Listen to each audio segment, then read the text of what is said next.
Sound off for Chesterfield. Chesterfield, first cigarette in America to give you premium quality in both regular and king size, brings you Dragnet.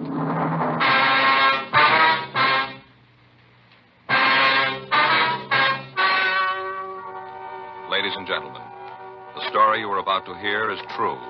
The names have been changed to protect the innocent.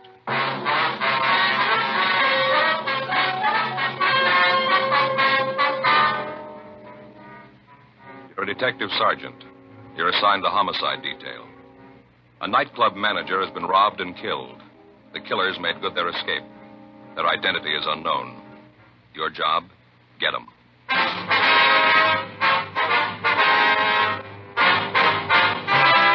Dragnet, the documented drama of an actual crime. For the next 30 minutes, in cooperation with the Los Angeles Police Department, you will travel step by step on the side of the law through an actual case transcribed from official police files. From beginning to end, from crime to punishment, Dragnet is the story of your police force in action. It was Wednesday, April 7th. It was warm in Los Angeles. We were working the day watch out a homicide detail. My partner's Frank Smith. The boss is Thad Brown, chief of detectives. My name's Friday. I was on the way back from R&I, and it was 1:46 p.m. when I got to the interrogation room. Find anything? Oh, they're checking it now. Mr. Seaton? Yes, Sergeant.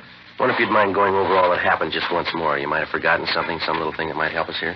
All right. Where do you want me to start? Where I came in this morning? Yeah, that'll be fine. Well, I came into work about 8:30. Is that the time you usually get there? Yes, sir. Depends what time I catch my bus. Usually it's about then, though. Mm-hmm. Was Mr. Kelby there then? Yeah, he usually gets in around 8 or so. Comes in, looks the place over. You know, checks the register, liquor supply in the bar, stuff like that. Mm-hmm. And then he goes to his office to count the money for the night before, get the deposit slip ready for the bank. That's what he was doing this morning when they came in. You see him come in? Yeah, I was in the kitchen when those two men came in. Mm-hmm. First, I thought they were salesmen. Both of them were dressed kind of nice. A lot of salesmen come in to see Kelby that time in the morning. I didn't figure anything was wrong. They say anything to you, these men? Well, no, not at first. They just stood there looking the place over. I went on peeling my potatoes. And then I heard one of them say that he guessed they might as well get it over with, and that's when they pulled the guns and told me it was a stick-up. Mm-hmm. Go ahead. Well, first, I didn't know quite what to do. I asked them if they was kidding, not to pull jokes like that. And I told them if it was a joke, it wasn't very funny. Mm-hmm. And then the big one come over and told me to keep my mouth shut, told me it wasn't any joke. And if I made a sound, they'd just soon blow my head off and look at me. Well, you just know I wasn't about to cause any trouble. Did Mr. Kelby know they were in the place? No, not then. You see, he keeps the door to his office closed when he's counting the money, and I thought about yelling to him, but then when I looked at those two guys, I thought about what they'd said about killing me. I decided not to. What'd these men do then? The tall one walked over to the door of Mr. Kelby's office and knocked on the door, and Mr. Kelby said for him to come in. Mm-hmm. And they opened the door and walked in. He saw the guns, asked them what they wanted. Told them they'd better get out of there with those guns, not to cause any trouble. The little one laughed at him and said they wanted the money and that Kelby was the one who shouldn't cause any trouble. I see. Go ahead. Well, the little one started to pick up the money and stuff it in his pockets, and Mr. Kelby told him they better leave it alone, that he had friends to take care of him. And the two of them said something I couldn't hear. The little one told Kelby that his friends wouldn't do him any good. And that's when they shot him. Which one actually shot him? Oh, the little one. He's the one who said that thing about the friends. Well, did you try to do anything to help Kelby while all this was going on? Well, what could I do? I told you what those guys said. Kelby wanted to be a hero, save the money, fine. I wasn't his money, it belonged to the owners. Look, I tell you, Sergeant, money isn't worth that much. They nail you into that box, and they don't throw a bank book in. Those guys told me to stay put. I stayed put.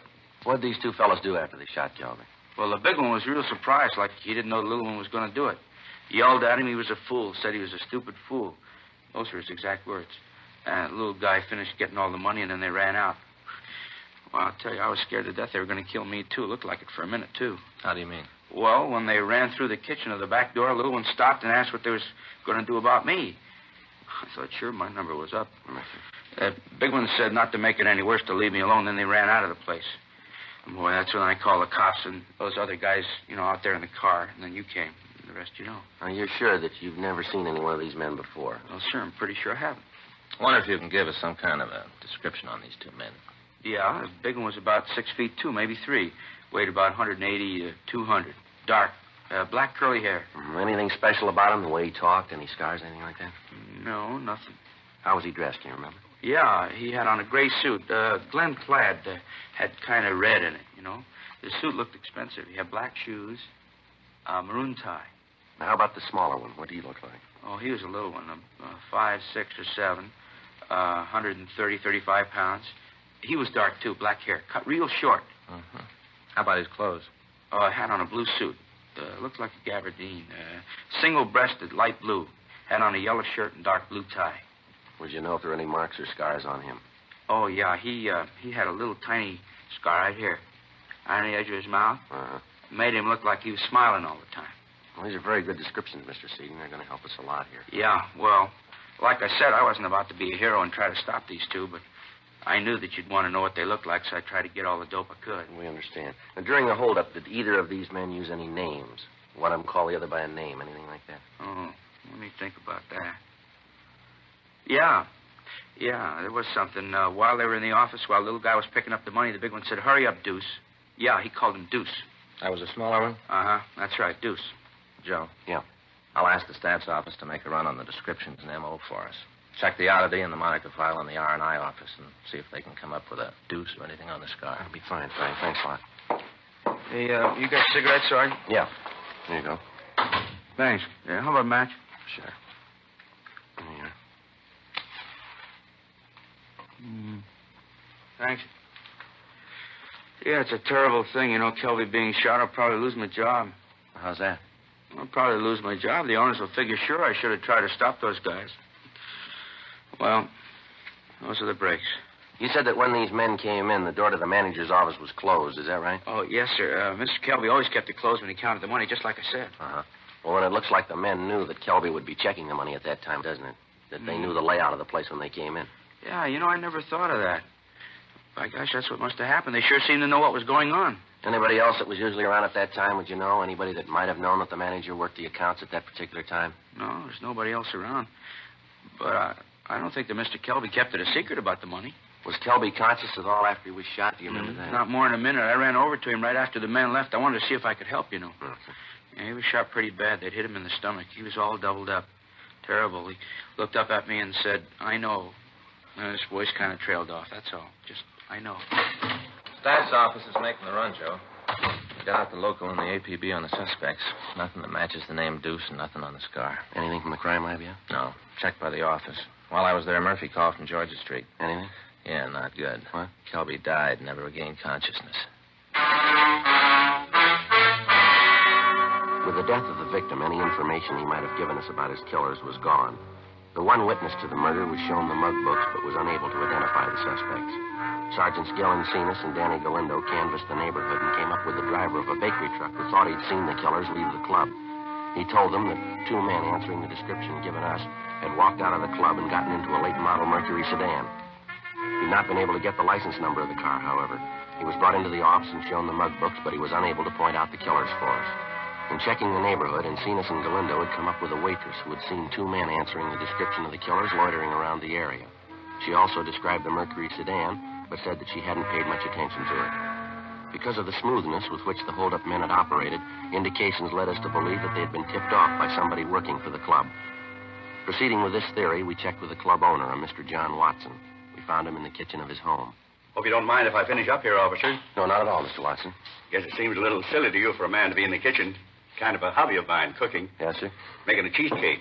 Got some friends coming over tonight. Figured the cheesecake might taste good later in the evening. Yes, sir. You go right ahead. We just have a few questions we'd like to ask you. About the robbery? Terrible thing.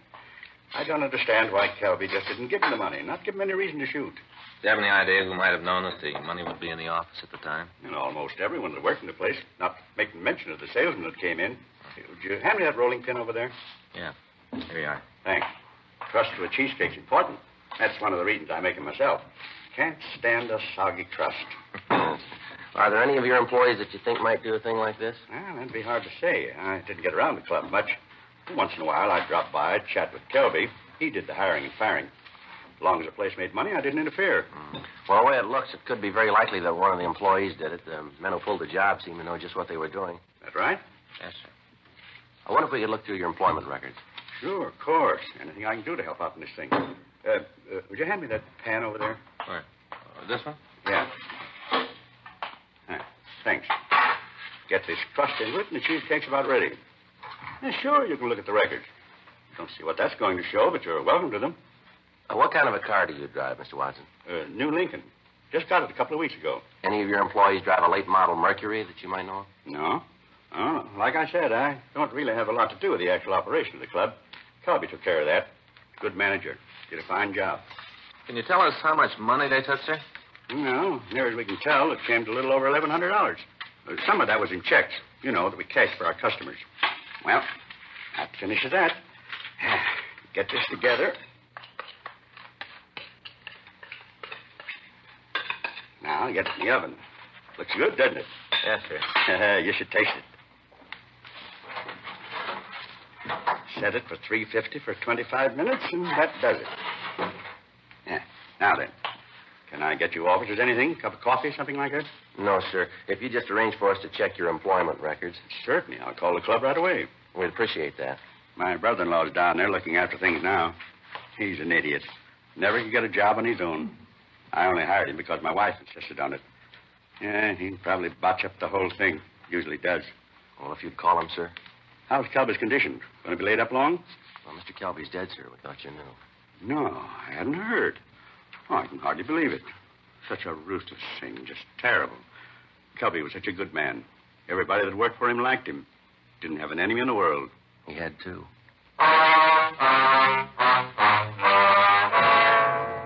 We went back 5 years into the employment records of the club.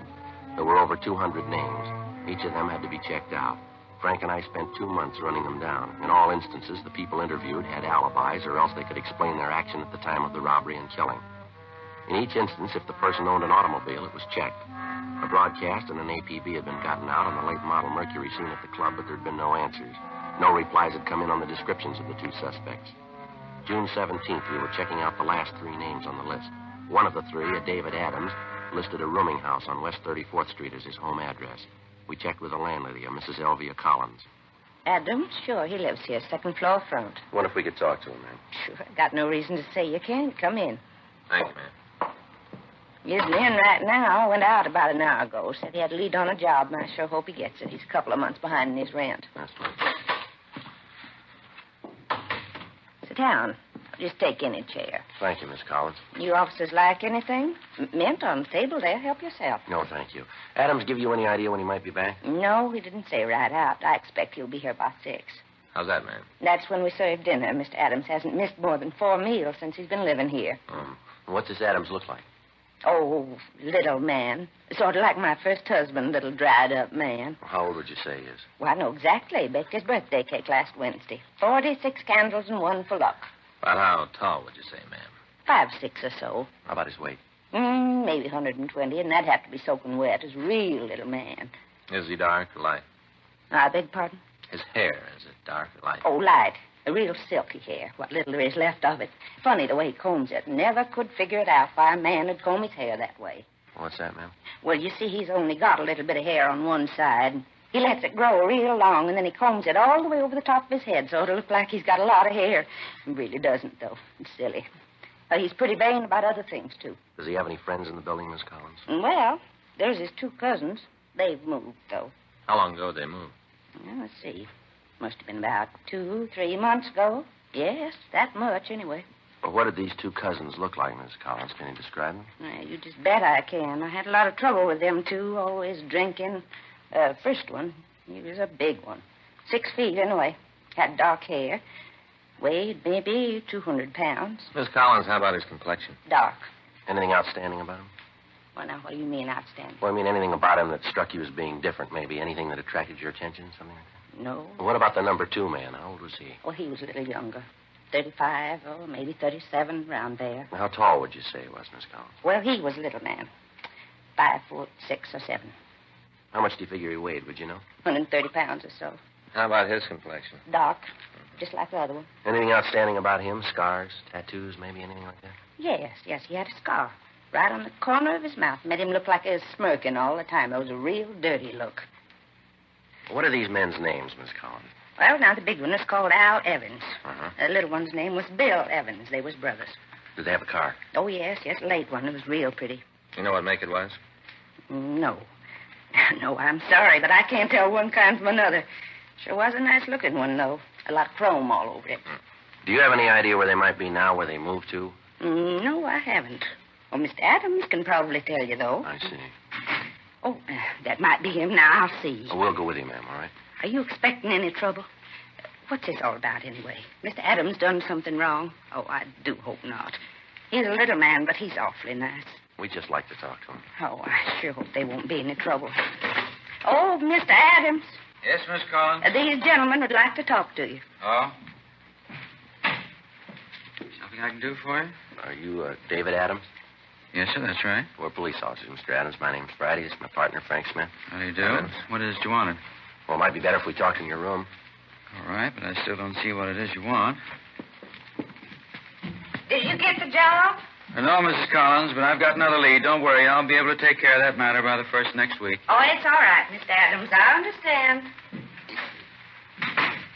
This is it. It's not much. Sit down anywhere. Thank you. You want to tell me what this is all about now? What it is that you want with me? Well, we'd like to talk to you about the robbery of the Pink Rat Cafe last April. Manager was killed. The Pink Rat. Yes, I worked there a couple of years ago, but I don't think I've been in the place since then. I lost the job. Kelby fired me for dropping a load of dishes. Did you have an argument at the time? Well, a little one, yeah. I was sore. He was, too. Wanted me to pay for the dishes. I didn't feel it was my fault. I told him so. We had a few words. Nothing serious, so why? Mr. Kelby was killed and holed up at the bar. Yes, I know. That's too bad. But you surely don't think I had anything to do with that, do you? Well, that's what we're trying to find out. Well, why do you think I'd have anything to do with it? I haven't been near the place for a couple of years. Well, the way the thing was pulled, the whole M.O. makes it look like it's an inside job. Somebody had to give the layout, tell him that Kelby would be in his office with the money at that time. It all points to somebody that either works there now or who did work there. Yes, but why me? Well, your name was on the list. It had to be checked out. Adams, you got any relatives in town? Not now. I had a couple of cousins. They were out here for a while. What are their names? Alan Bill Evans. Mind if we look around your room? No, I got nothing to hide. Go ahead and look around. You won't find anything. Thanks. What is it about my cousins? You figure they had something to do with the thing? Well, we think they might have. Their descriptions match the ones we got from the witnesses. You've been talking to old Mrs. Collins. She's the one who told you about Alan Bill, isn't she? Well, who told us isn't important, Adam? You don't have to admit it. I know. You're a busybody, always getting your nose in somebody else's business. Oh, Harpy. Joe. Yeah. Look at here. Well, what's this gun for, Adams? You never know when somebody's going to try to break into the house. It's protection, that's all. You never had it out of the house, huh? Not since I bought it. It's a 32, though. What are you so interested for? Kelby was killed with a 38. Well, he was, wasn't he? Seems to me I heard it on the radio or read it in one of the papers. No, you didn't. The caliber of the gun that killed him wasn't released. How'd you know? I must have read it in the paper, like I said. No, this won't work, mister. I think maybe we better talk to you downtown, huh? You going to arrest me? Just like to talk to you downtown. Let's go. Well, sure, but I got nothing to hide. Well, you still got to come up with an explanation for knowing about that gun. Description we got matches your cousin's. You know about the gun. You got a lot to explain. I don't want to go to jail. Too bad, Adams. You should have thought about that before you got involved in this. Well, if I tell you, if I help you get the guys that did it, will you give me a break? We can't make any deals. Well, I don't want to go to jail. You can't do anything for me, huh? All we can do is see that the district attorney's office knows that you've helped. But you'll tell him, huh? If I give you a hand? He'll know about it. Okay. I got claustrophobia putting me in a cell and drive me nuts. I tell you who did the job. More than that. Yeah. I can show you the gun they used.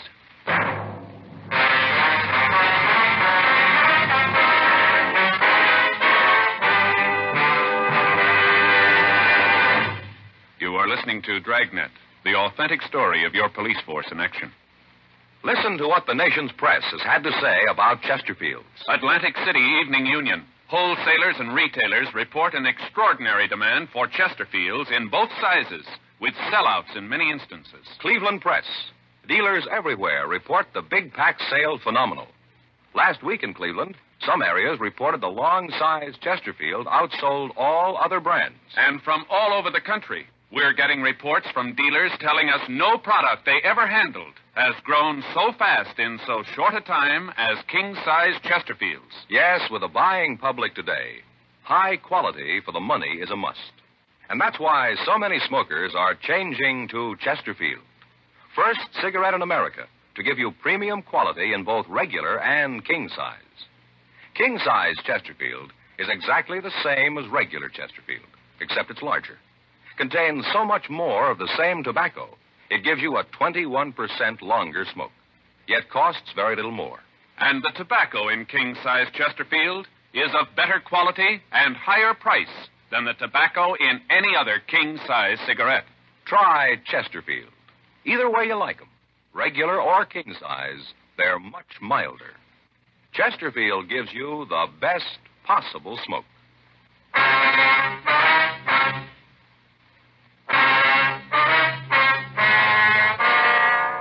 We took David Adams back to the office and checked the gun with pawn shop records. It was clean. We printed him and checked him through R&I. We took him over to Westlake Park, and he showed us the approximate place in the lake where the gun had been thrown. He explained that his two cousins had talked him into helping him with the robbery of the club. He also said that as soon as he found out that there'd been a shooting, he'd washed his hands of the entire affair and told them that he'd have nothing more to do with it. The loot from the robbery had been divided between the two cousins, Adams taking no part of it. It took us 2 hours of searching before we were able to find the gun. It was turned over to Russ Camp in ballistics. He fired test shots from the gun, and comparison with the death bullet showed that it was the murder weapon. Markings on the shell casing found at the scene of the crime were the same as those left on the test casing. Adams told us that Bill Evans owned a late model Mercury sedan and that the two brothers had left for St. Louis in the car. He also was able to give us the license number. We checked with DMV, and they told us that the legal owner was a finance company on Crenshaw. The manager there told us that their payments were up to date. They were able to give us a St. Louis address used as a reference by Bill Evans. We called the St. Louis Police Department, gave them a rundown, and asked them to pick up the Evans brothers for us. The witness to the killing was unable to identify David Adams as one of the holdup men. He was taken to the main jail and booked on suspicion of 287 PC. Frank and I waited for word from the St. Louis Police Department. They're all the same, aren't they, Joe? What do you mean? Well, put any of them in a tight spot, and they'll spill all they know to save their skins. Well, seems that way, doesn't it? Adams seems pretty sincere, though. Seems like he does really want to help. Well, we'll know more when we hear from St. Louis. You figure that Adams is telling the truth? I don't know. The story seems to check out about how he laid the thing out for him, showing us where the gun was. Being that far back in his room, Red, make that part about him not taking any of the money fit. I'll get it. Homicide, Friday. Yeah, I'll take it. Mello. Yeah. Yeah, we've been waiting to hear from you. Did you pick up the Evans brothers? Uh-huh. Yeah, wait a minute. Toss me that pad, will you, Frank? Yeah, here. Thanks. Yeah, all right, go ahead. Uh-huh. What was that again? I didn't... Yeah, I got it. Okay, thanks. Anything we can do for you, give us a call. Yeah, sure. We sure appreciate it. Right. Bye. What does it? What do you mean? St. Louis checked the address. They'd been there all right, but they left this morning. Any idea where they went? Yeah, the Evans boys told us. Huh? They left a forwarding address. Motel out on Ventura Boulevard.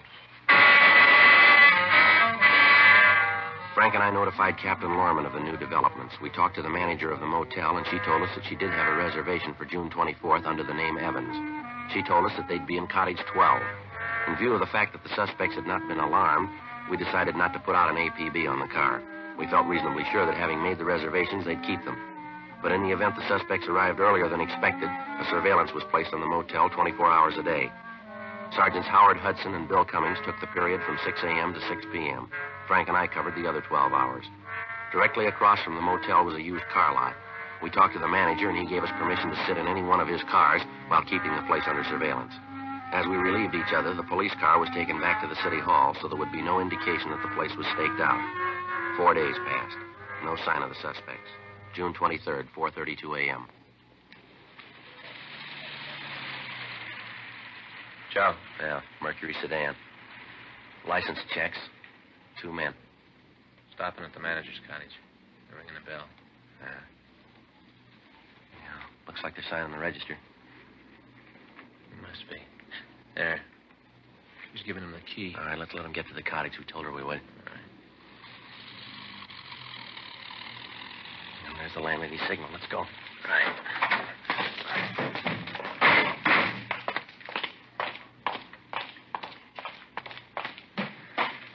Cover me. Yeah.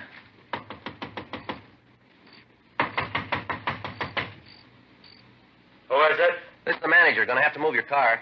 Huh? You gotta move your car. Put it in the back. What do you want? Hey, Joe! Hey, Joe, get the other one. Yeah.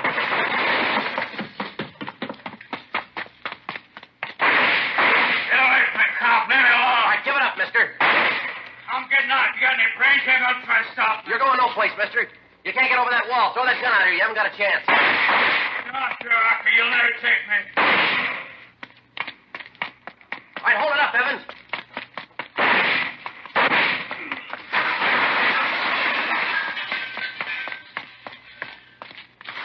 All right. No gun. I dropped the AC. I got no gun. Get a doctor for me, huh? Or it hurts. Yeah, we'll call one. You didn't have to shoot, did you? Lousy deal, you didn't have to shoot. You didn't give me much choice, mister. I wasn't trying to hit you, just trying to scare you, that's all. I had one hit you, I'm a good shot. I knew what I was doing. Yeah, you proved you're a good shot. What do you mean? When you killed Kelby.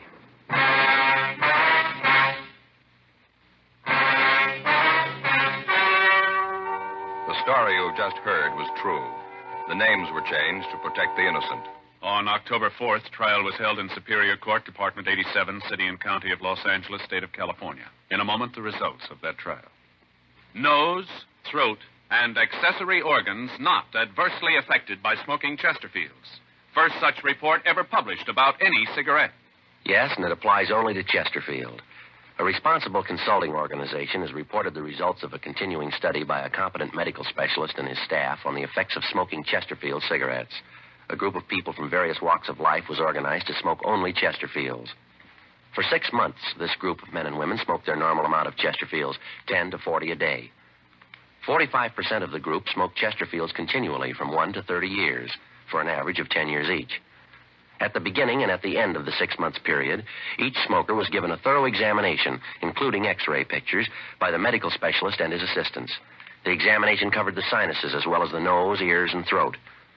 The medical specialist, after a thorough examination of every member of the group, stated, quote, "It is my opinion that the ears, nose, throat, and accessory organs of all participating subjects examined by me were not adversely affected in the 6 months period by smoking the cigarettes provided," unquote. Now remember this Chesterfield report. It's the first such report ever published about any cigarette. Nose, throat, and accessory organs not adversely affected by smoking Chesterfields. Buy Chesterfield either way you like 'em, regular or king size. Chesterfield gives you the best possible smoke.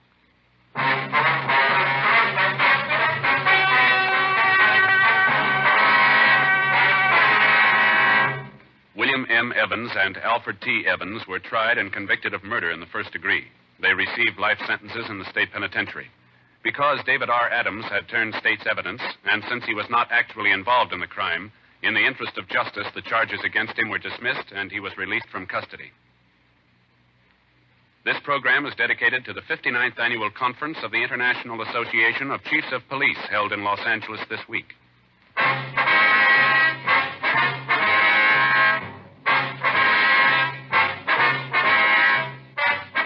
You have just heard Dragnet, a series of authentic cases from official files. Technical advice comes from the Office of Chief of Police W.H. Parker, Los Angeles Police Department. Technical advisors Captain Jack Donahoe, Sergeant Marty Wynn, Sergeant Vance Brasher. Heard tonight were Ben Alexander, Virginia Gregg, Jack Crucian. Script by John Robinson. Music by Walter Schumann. Hal Gibney speaking. These great programs sound off for Chesterfield. Radio, Dragnet, the Dean Martin and Jerry Lewis Show. And every weekday, Arthur Godfrey time. On television, Dragnet, Gangbusters, Arthur Godfrey and his friends, and the Perry Como Show. Tomorrow, you'll want to sound off for Chesterfields. Because either way you like 'em, regular or king size, Chesterfield gives you the best possible smoke. Chesterfield has brought you Dragnet, transcribed from Los Angeles.